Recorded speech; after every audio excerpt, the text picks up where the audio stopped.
ठीक है, मैं स्टार्ट कर दूं।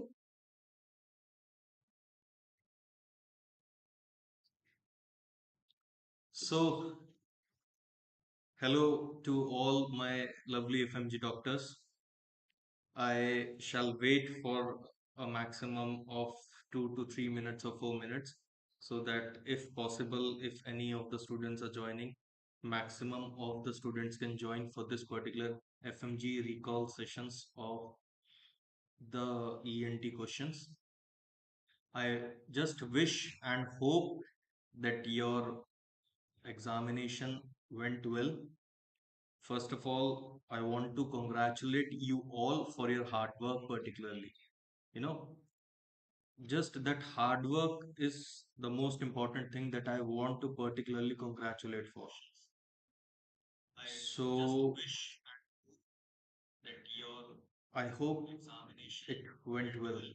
Anyways, if I talk about the ENT session that I have particularly planned, if I talk about this ENT session that I have particularly planned, see, this ENT session was like, I'll say moderate type, because one or two or maximum of three questions were like, okay, they were asking little bit beyond. Otherwise, most of the questions were directly from your notes.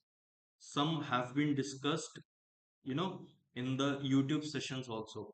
So most of the things were very much rightly asked from the notes. Questions were on a little bit trickier side, but yes, the questions were absolutely fine.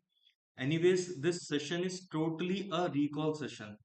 The most important thing is this, that it is totally recall session. Mind you, why I am saying this particular thing to all the FMG doctors, please mark my words.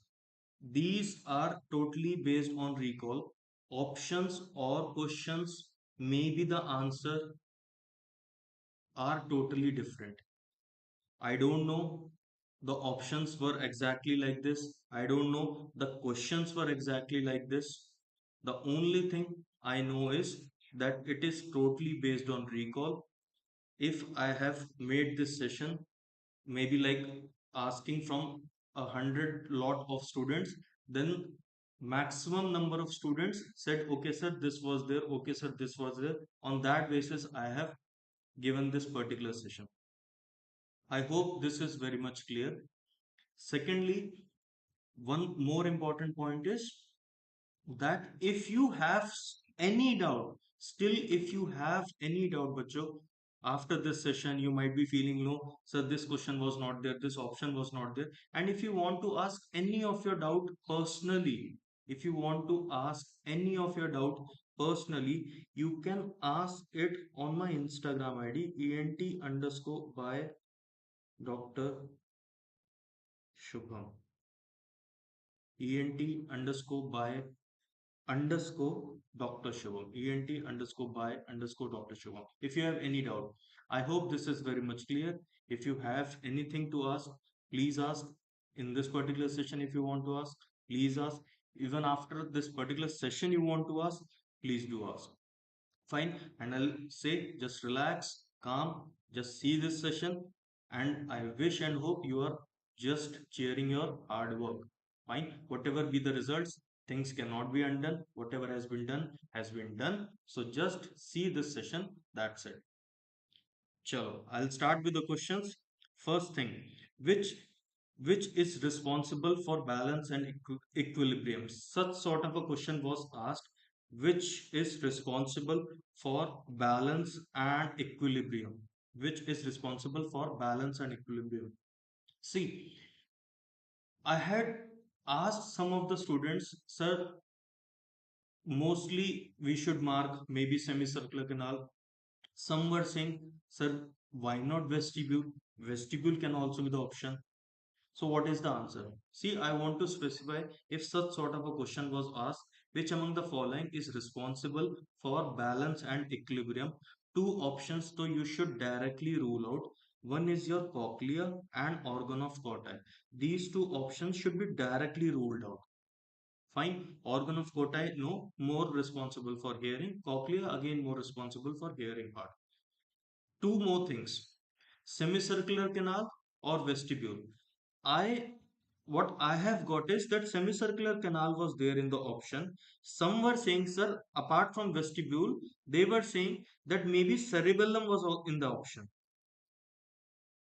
Whatever be the option, see, there can be two correct answers in this particular question from my part. Maybe some of the members may differ from my opinion, but as per my knowledge, what I have studied, the only thing that I am sharing it to you right now, answer can be both semicircular canal or the answer can be even vestibule also, bache.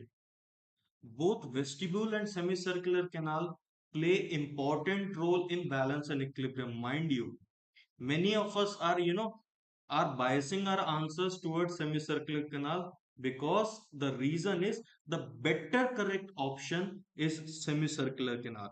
It totally depends upon the examiner. Maybe the examiner must be feeling that the semicircular canal is a better option. It totally depends upon the exam setter, what what that particular answer he or she has given. But mind you, very important, that vestibule can also be a correct option. But yes, a better correct option or a better correct answer is semicircular canal. I hope this particular question and this particular doubt is clear. Again, I want to repeat this particular fact or this particular point.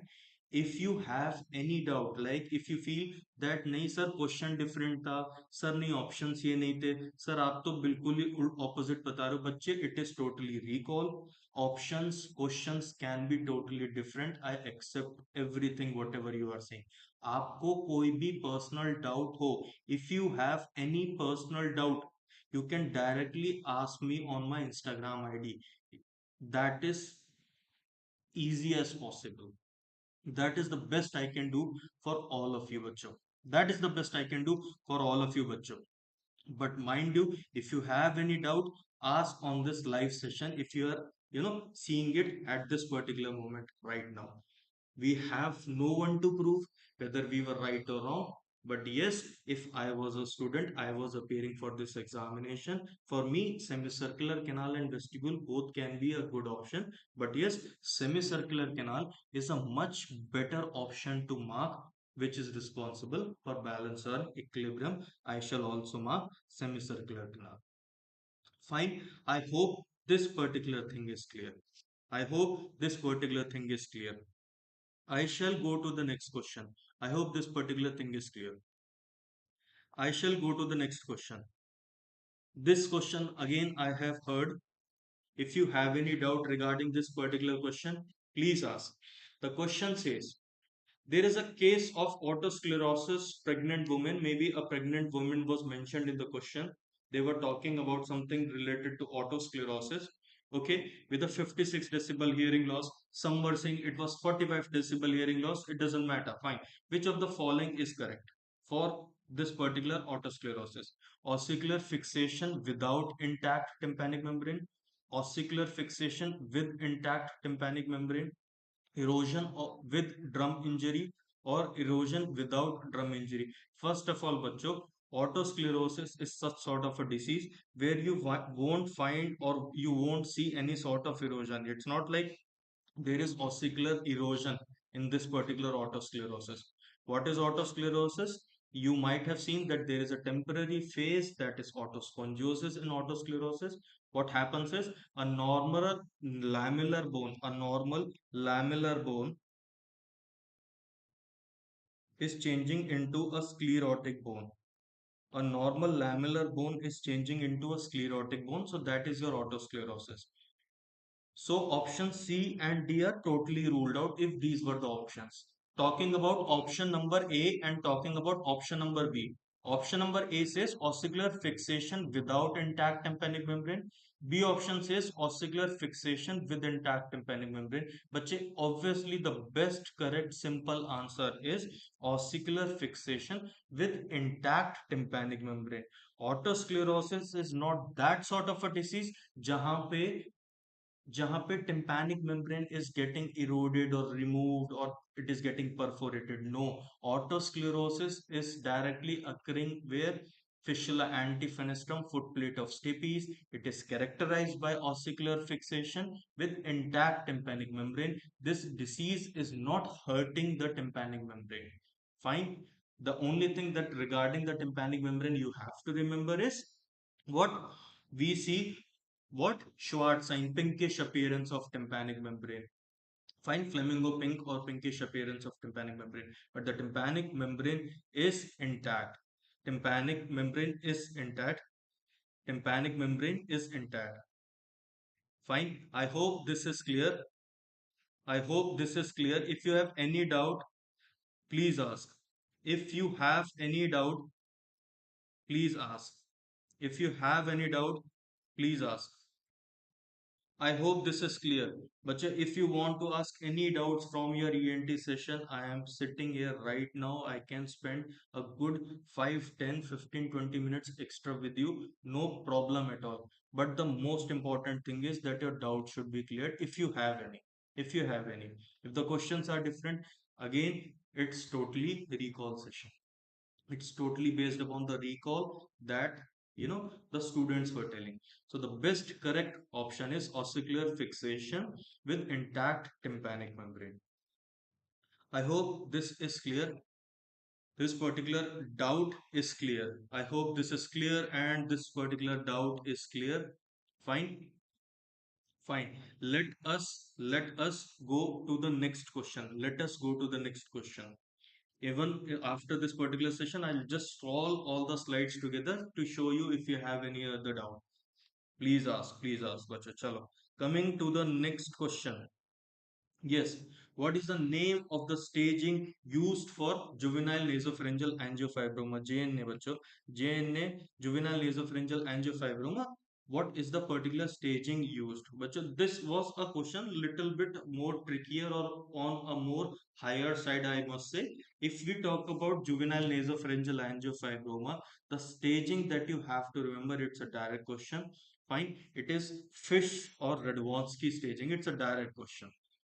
Fine, it is Fish or Radwanski staging that is particularly done for juvenile nasopharyngeal angiofibroma. This was a question, that many of us may not, in fact, were not expecting. But yes, they had asked this question for the, after maybe a very long time, or maybe in FMG for the first time, that what is the name of the staging used for juvenile nasopharyngeal angiofibroma? It is Fish or Radwanski staging that you have to remember, not TNM or Ann Arbor or Duke staging. I hope this is clear. It's a direct question. They have asked a direct question like this. That what is the name of the staging used for juvenile nasopharyngeal angiofibroma? Fine. I hope this is clear. Going to the next part, going to the next question. Fantastic question. What is the most commonly used test for newborn screening? For the students who are, attending this session from any of the coaching platforms, from any of the, platforms, I must say. This I had taught in almost all the live sessions. You can check it out. This question was there in your live session also. You can definitely check it out. What is the most commonly used test for newborn screening for hearing? Bache, no. Sash, Dr. Sash, you are coming to this question. If I would have asked you that what shall be the diagnostic test for newborn screening of hearing, then you should have answered Vera. If I would have asked you diagnostic test for newborn screening for hearing for a newborn child, it should have been Vera. But if I am asking you most commonly used test, I am talking about a screening test, bacho, not a diagnostic test. And the most commonly used or done screening test. Some may say, sir, it was mentioned in the question that there was a 1.5-month old newborn child. Fine, what shall be the screening test? Then also the answer will be the same. What is the most commonly used test for newborn screening of hearing? You can check your live sessions or different sessions. I have discussed it. I have discussed it just 10 days before the exam. It is what? OAE. Auto acoustic emission is the screening test for choice of newborn screening for hearing. It is not BERA. BERA is a diagnostic test. First of all, BERA is a screening test in not a normal newborn. In a high risk newborn, BERA can be a screening test. But in a normal child, normal newborn baby, normal newborn child, the screening test of choice is OAE, auto acoustic emission, not at all pure tone audiometry or tympanometry. I hope this is clear. I hope this is clear. Many had, messaged me on Instagram, sir, why not Bera? Why not Bera? But Bera, first of all, is not a screening test. Mark my word. Bera is a diagnostic test. Fine.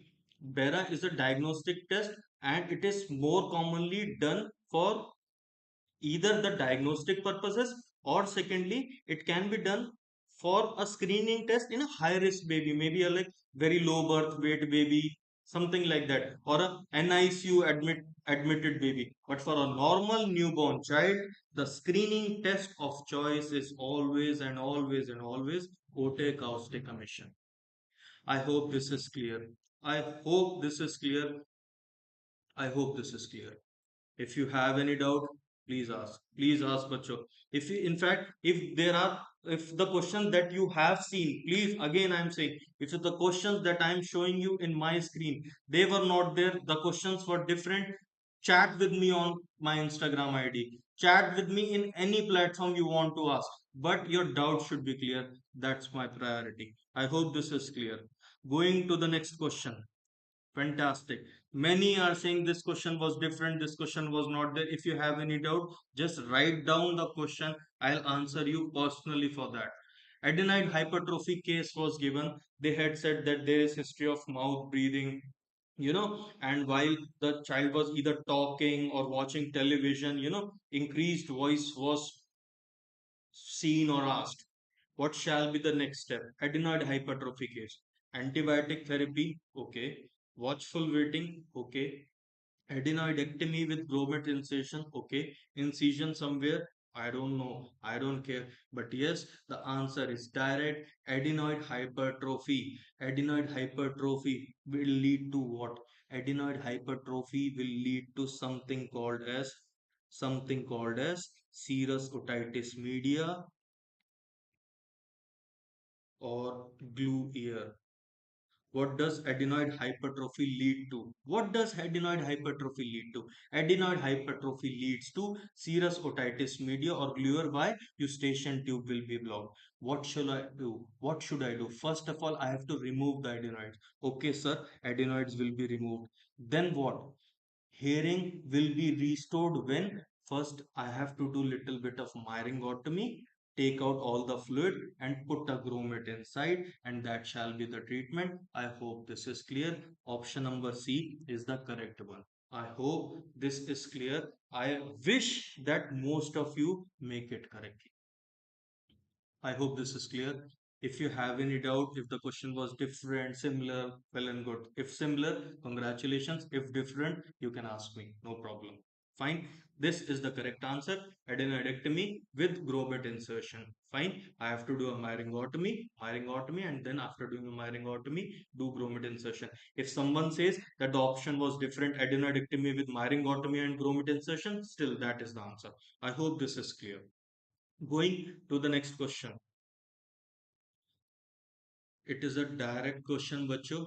Direct question, and when a very nice question that has come after a very long time. Which vitamin deficiency leads to laryngismus stridulus, or they may say laryngeal stridor? What is the thing? What is the vitamin? What is the thing? Nidhi, you are saying that yahi tha sir, and if you have marked it correctly, my bache, congratulations. Dr. Sash, congratulations. Congratulations for marking it correctly. Let us come to this particular question. Which vitamin deficiency leads to laryngismus stridulus or laryngeal stridor? What is the answer? It's a direct question. It's a sort of a rectify question, not a, sort of a conceptual question. It is simply vitamin D that you people have to remember.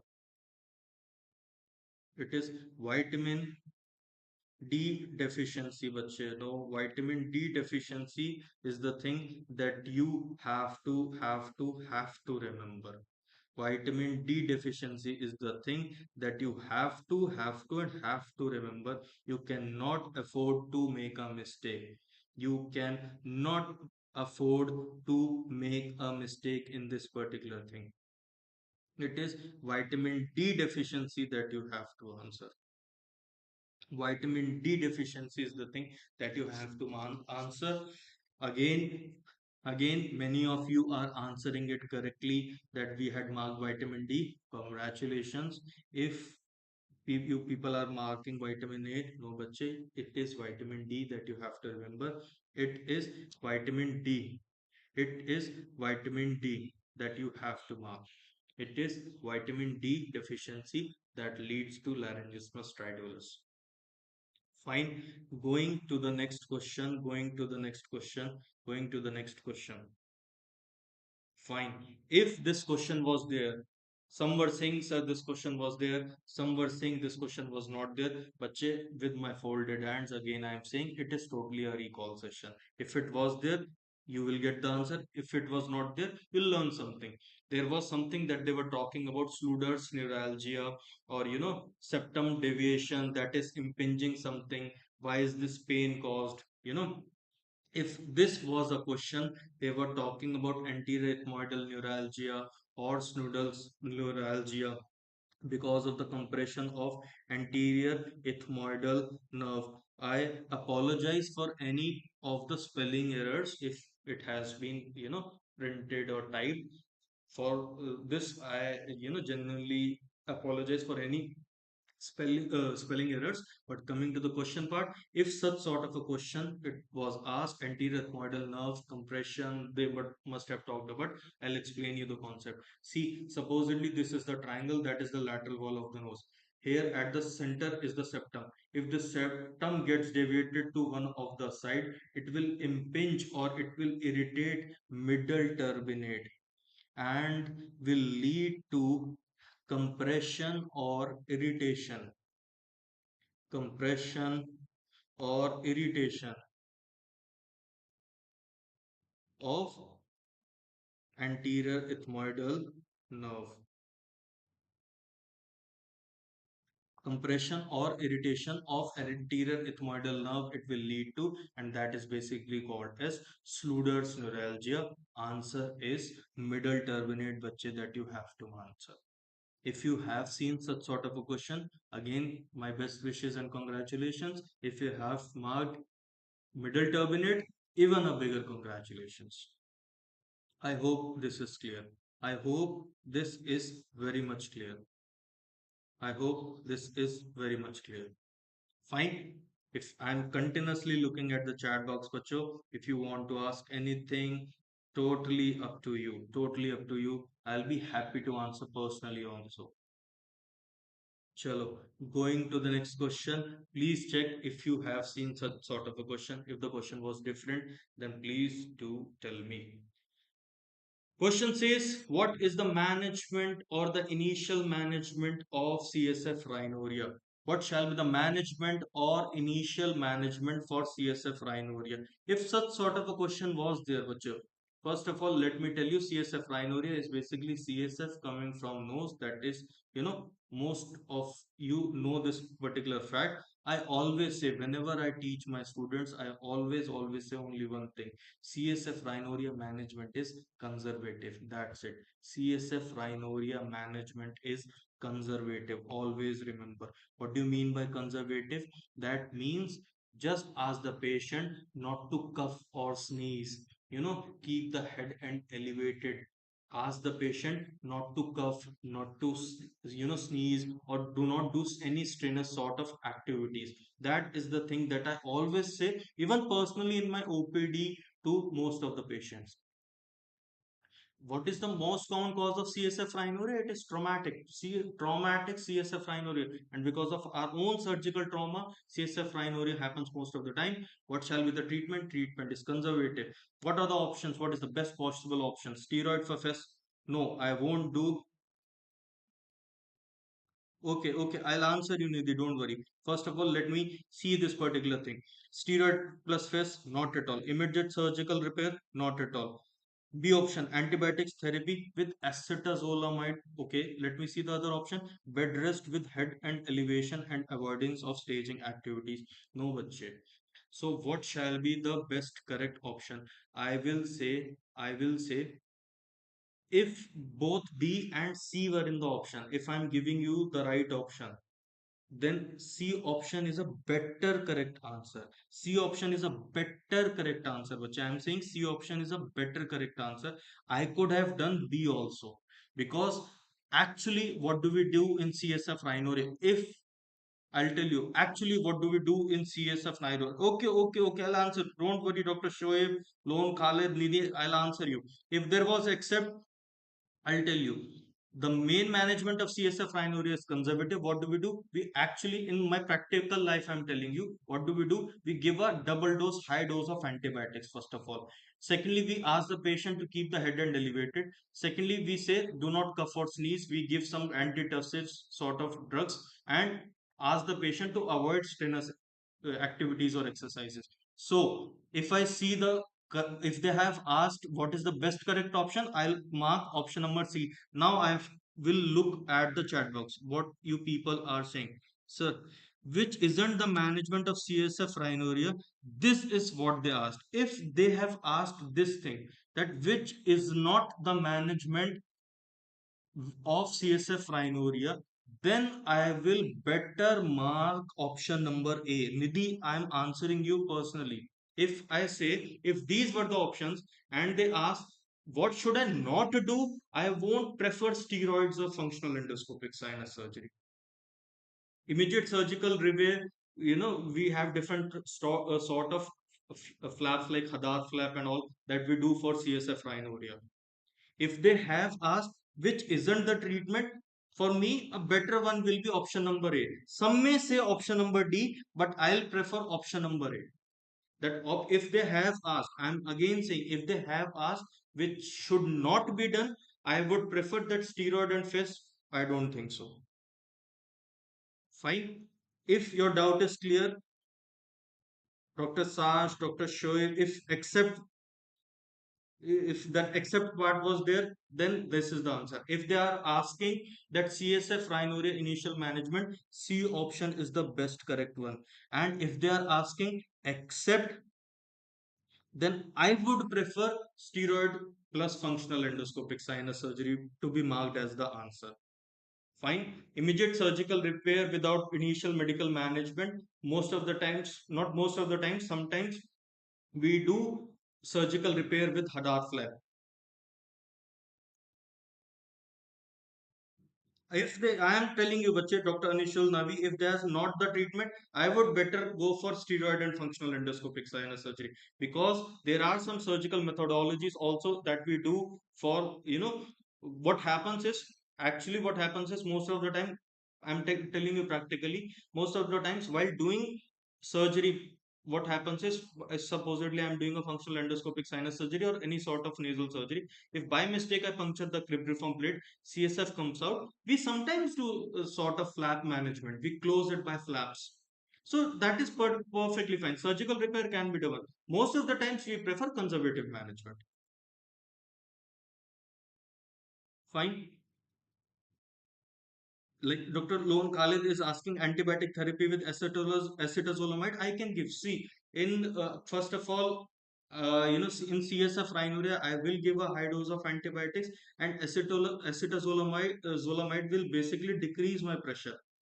Basically decrease my pressure. It will decrease the chances of patient landing up into sort of meningeal or CSF infection. Fine. So I don't give, but I can give acetazolamide. So if they have asked, except I will go for steroid with plus FES. Me, I'll go with steroid with functional endoscopic sinus surgery. I hope this is clear. For both group of people, if they that except is not there, I have answered. If that except was there, I have answered. If that except was not there, then I'll prefer option number C. If except were there, then steroid plus stress is the thing that I prefer. By a key, it totally depends upon you. Yes, yes, yes, yes, yes. Yes, acetazolamide will decrease the pressure, which obviously it will decrease the intracranial pressure, CSF pressure. Chances of infection also decreases if I give some sort of diuretic. Okay, I hope this doubt is clear with every candidate, every student. Fine. Going to the next question. Many were asking, sir, can you explain all the things that are seen? I will explain. Identify the most common location of NPC, nasopharyngeal carcinoma. Identify the most common location of NPC. NPC stands for nasopharyngeal carcinoma. The most common location of nasopharyngeal carcinoma, you people know, it is what? Fossa of Rosenmuller. Fossa of Rosenmuller. Fossa of Rosenmuller is the most common location of nasopharyngeal carcinoma. Yes, congratulations. ये question था. Yes, definitely this question was there. The finest correct option or the finest correct answer, बच्चों, it is simply easy. It is simply easy. See, what you have to see, what you have to see, I always tell my students that remember, if you have confusion between eustachian tube opening and if you always remember, if you have confusion between eustachian tube opening and fossa of Rosenmuller, remember one thing, eustachian tube opening is more lateral. Eustachian tube opening is more lateral. Fossa of Rosenmuller is more medial. Now I will mark all the 1, 2, 3, 4 for all of you. Okay, fine. If you talk about this option number 1, this one can be either the nasopharynx or if they are particularly showing you adenoids, fine. This one particularly is the centermost portion. You can label it as, some may label it as for the posterior part of the nasopharynx. Some may say it can be adenoids accepted. This one is the centermost portion. Now I'll go to 2, 3 and 4. See बच्चों, option number 2, see option number 2 is fossa of Rosenmuller. This 2 is fossa of Rosenmuller. This 3 is actually torus tuberous. This 3 is actually torus tuberous and this 4 is actually eustachian tube opening. Eustachian tube opening. I hope this is clear. I hope this is clear.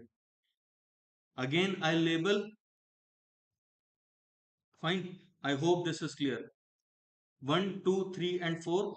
If numbers are different, bacho, accepted. If options are different, bacho, accepted. But I am labeling all the structures for you so that you can recognize the best correct option of the answer. I'll repeat it again. See, option number 1. 1 can be either adenoids or the posterior part of the nasopharynx, the centermost portion that they want to label.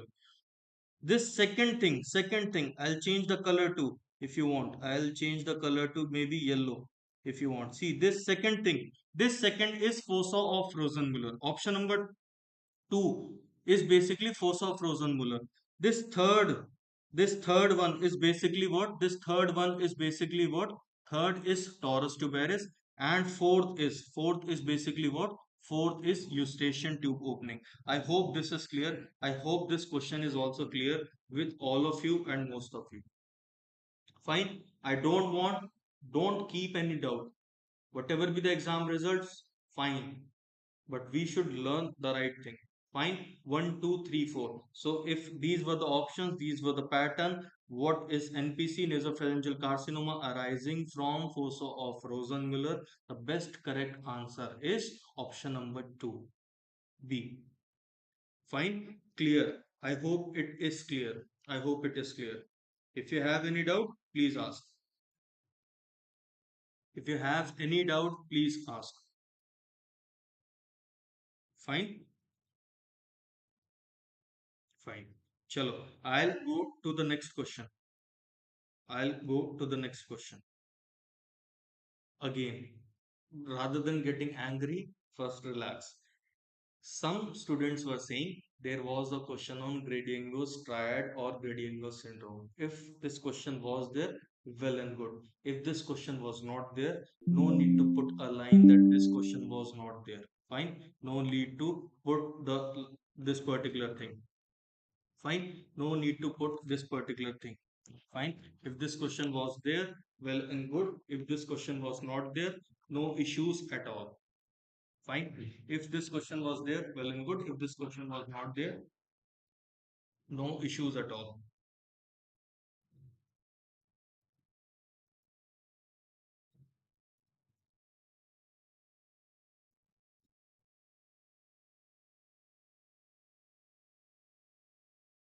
No issues at all. Fine. Fine. I hope this particular thing is clear. If this question was not there, no problem.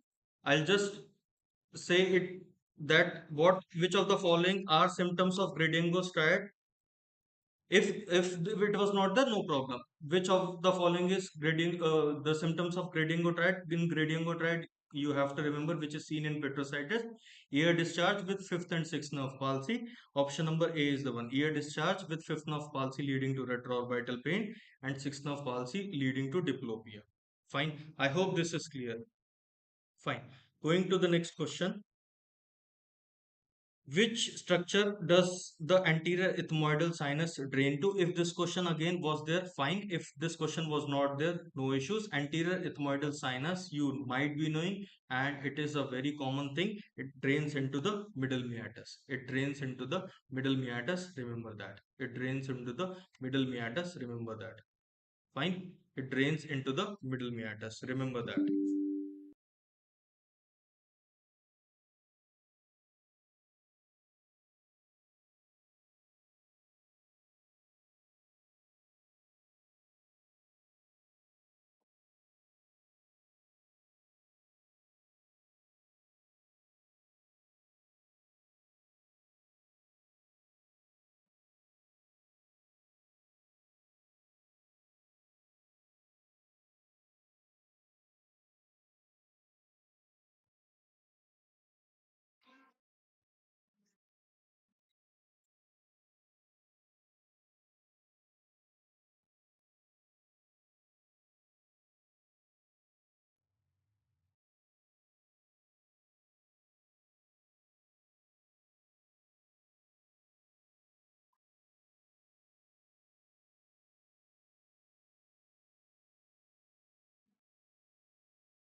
Lakshman क्या कहते हैं ये वो मेरी वो photo लिया screen पे YouTube के सेशन पे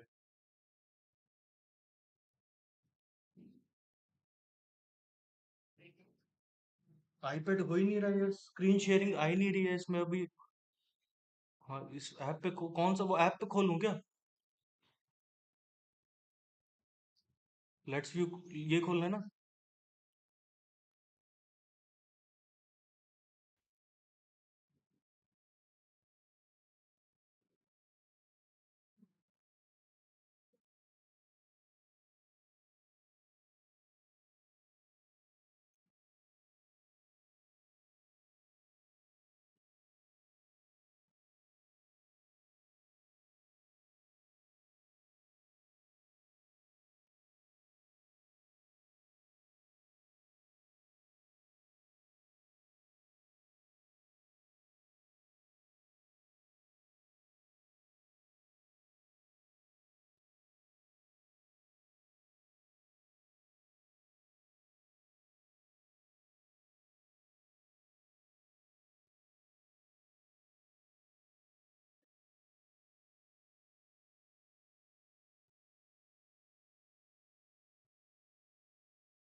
hello.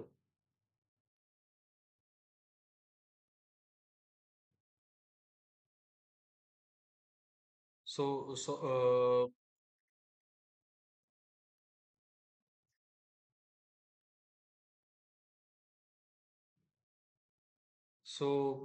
I apology.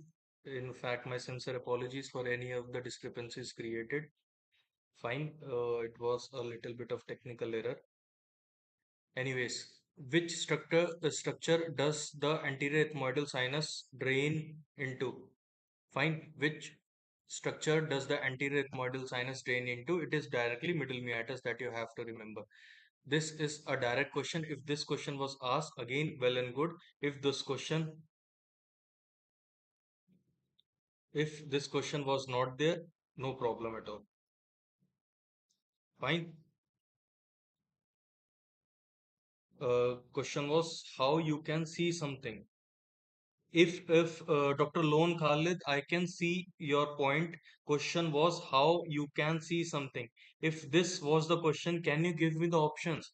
I'll wait for maximum of 5 to 10 seconds for other students to join if they want to, add a comment on this particular question.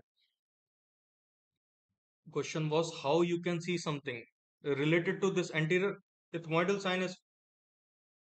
Were they saying this particular thing?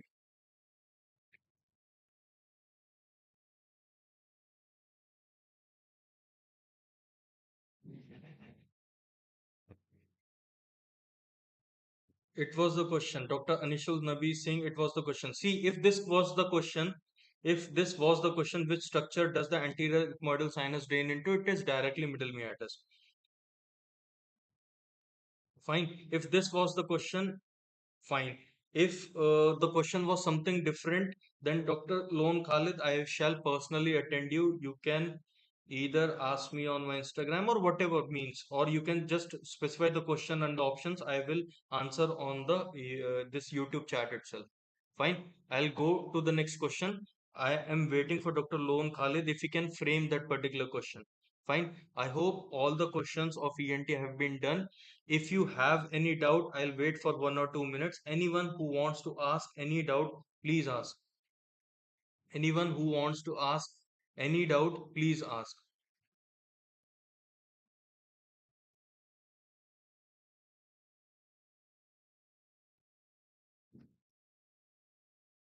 I hope these were the questions. I hope these questions were perfectly done. And if still you people have any doubt, Bacho, you can always ask me. I shall be happily answering all of your questions or queries. And just I want to say my best wishes to you all. Again, I'm repeating, your exam was yesterday. If you're seeing this session, I want to say one thing. Just relax. This is the time that you should spend maximum with your parents. They were waiting for all long time so that they can talk to you, but they were not disturbing you. Why? Because they were feeling, they knew that my child is preparing for examinations. Talk to your parents. Whatever has been your exam, it's done. It cannot be changed. But talk to your parents, talk to your friends, talk to any of your relatives whom you want to talk. it's this particular time. Take time, take good 4 or 5 days to enjoy your life at this particular moment. And what I actually mean is just cherish your hard work. Whatever 6 months or 1 year of hard work that you have put, just cherish these moments. I hope this particular session was, fine for you all. Fine. And I just wish you all the very best. My best wishes. Good luck. And again, Jai Hind. Jai Hind, sir. Fine. Thank you. Thank you so much. If you have any doubt, please ask. I will answer in my Instagram ID. Or if you want to ask, frame a question, I'll put it on the chat box. Fine. Good luck. Thank you.